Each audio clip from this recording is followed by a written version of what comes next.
20 ফিটের খাল সামনে গিয়ে হয়ে যাচ্ছে 5 ফিট, তো পানি বের হবে কোন জায়গা থেকে? জলাবদ্ধতা তো হবেই।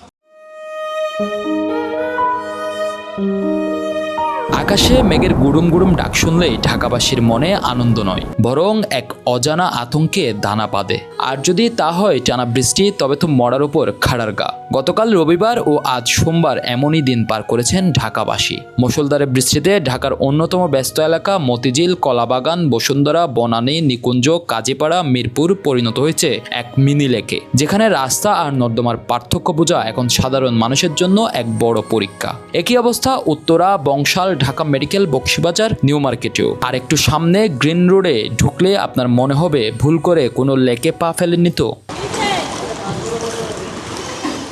কাজীপাড়ার প্রধান সড়ক থেকে শুরু করে ভেতরের অলিগলি কোথাও নিস্তার নেই। অফিসগামী মানুষ, স্কুল কলেজের শিক্ষার্থী কিংবা ব্যবসায়ী, সবার গন্তব্যে আজ বাধা হয়ে দাঁড়িয়েছে এই জমা পানি। রিক্সা চালকরা হাঁকাচ্ছেন দ্বিগুণ ভাড়া, আর প্রাইভেট কার কিংবা সিএনজি বিকল হয়ে পড়া যেন এখানকার নিয়মিত নিয়তি। একই অবস্থা মিরপুরের বিভিন্ন এলাকায়ও। হাঁটু পানি থেকে রক্ষা পাওয়ার জন্য ভ্যানের মাধ্যমে যাত্রীরা গন্তব্যে পৌঁছাচ্ছেন। ক্ষতি হলো তো সে সমস্যাটা সমাধান করতে পারতেছে না থেকে, এটা প্রায় তো অনেক দিন হলো, 1 বছর হয়ে যাইতেছে। অল্প একটু পানি হইলে এই জায়গায় পানি অনেক জমে যায়, আর ময়লা পানি এগুলো তো অনেকে সবারই ক্ষতি হয়। ময়লা পানি দিয়ে হাঁটাচলা করা তো অনেকই ক্ষতি। আমাদের তো চলাফেরা তো অনেক সমস্যা হয়, যেহেতু প্রচুর পানি, মানুষ চলাফেরা দেখতেছেন সবারই সমস্যা হয়।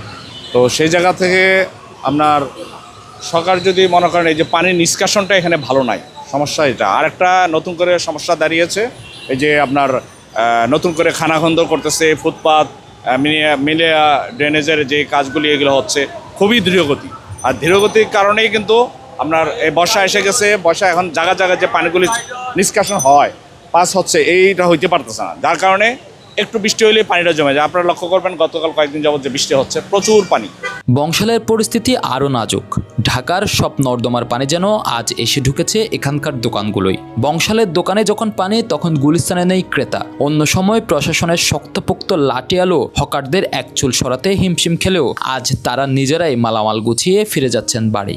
এই ফেরাফেরির মধ্যে জমে আছে ক্ষোভ আর হতাশা। অফিসগামী অনেকেই অফিস পর্যন্ত পৌঁছাতে ব্যর্থ হয়ে ফিরেছেন বাড়ি, আবার কেউ অফিসে পৌঁছে বাড়ি ফেরার সহজ পথ খুঁজতে সার্চ করছেন গুগলে। আমরা এমন অনেকের সঙ্গে কথা বলেছি, তাদের বক্তব্য এক করলের দ্বারাই ঢাকায় সুষ্ঠু ড্রেনেজ ব্যবস্থা বলতে কিছুই আর নেই। নাগরিকরা ট্যাক্স ঠিকই দেন, কিন্তু বর্ষা এলেই নৌকা কেনার দশা হয়। অফিসে যাওয়ার সময় এই নোংরা পানি মারিয়ে যেতে হচ্ছে, সারাটা দিন এই ভেজা পায়ে ডিউটি করতে হবে। এই কষ্ট দেখার যেন কেউ নেই। রাস্তা তো বানায়, কিন্তু ডিপ করতে হবে, ডিপ। এখন তো ময়লা পরিষ্কার করা, ভিতরে কাদা বাইর করে না, খালি পলি মুলি উঠাই দেয় আর ছবি নিয়ে জায়গা পরিষ্কার, কিন্তু ভিতরে যে কাদা আছে ওই কাদাটা বাইর করলে না ডিপ হবে।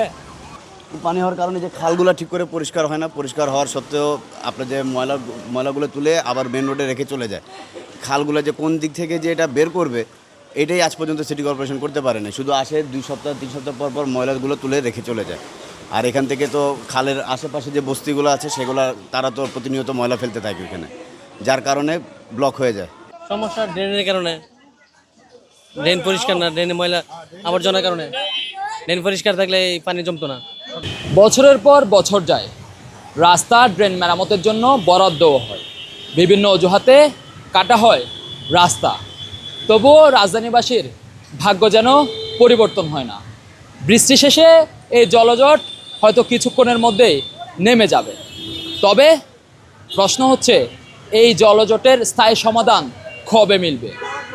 ভুক্তভোগী সাধারণ মানুষের এই প্রশ্নটি যেন প্রতিদিন মাথায় ঘুরপাক খাচ্ছে।